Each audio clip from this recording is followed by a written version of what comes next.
This is the cow sprayer, and first steps you need to take before, when you first get it. These here are the legs for the cow sprayer. Place them in it. Put your boat through it. Tighten them up. Tighten this boat up right here. Do the same thing on the other side. Next step, put your tongue on it. There's a boat go through there. Tighten it up, and then we actually hook it up to the truck next. Next step with the cow sprayer, like I say, hook it up to your truck, because it's going to be on a pallet, and when you lift it up, it could come off balance and tilt over till you get it off the pallet. The third step is actually pick the sprayer up and bolt it down to the bottom of the frame.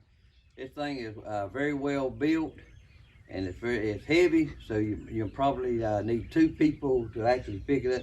But the good thing about it, after you get it and you pick it up and bolt it down, you'll never have to do it again. So you can just leave it stood up the whole time from now on.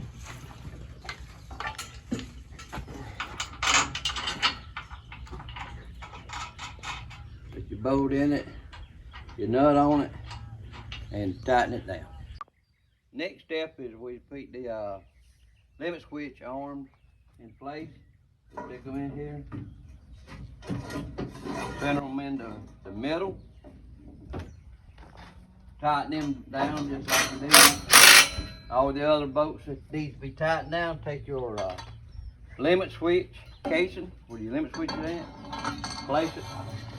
And I usually run mine up closer to the front at the beginning. That just to give the cows time enough to get used to them. So that way the spray will be spraying around the shoulder area of the cows. And after the cows get used to getting sprayed, that's when you can start pulling it back farther to cover the whole animal.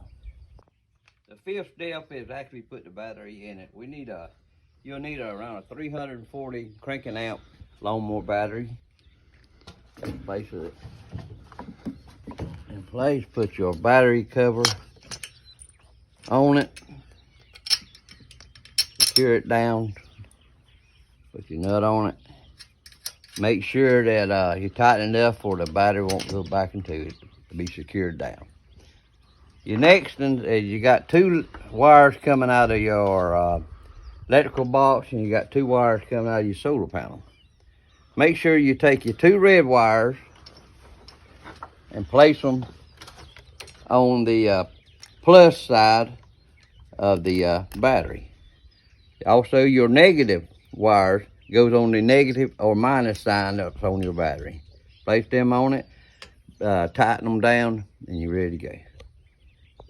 The tank on the cow sprayer express, mineral feeder, or feeder express, have a float valve in it. And the float valve, you got to have water in it for the electrical box will send current to the pump to actually work. So make sure that you have water in your sprayer for it actually to work. With the cow sprayer, you've got gates on it that can be adjusted the whole length out to 16 feet wide, closing the area 16 feet. Next, when you got your cow sprayer in the right position where you're going to have your cows going from one pasture to another, or from pasture to feed to water, you got your limit switches put in the right place.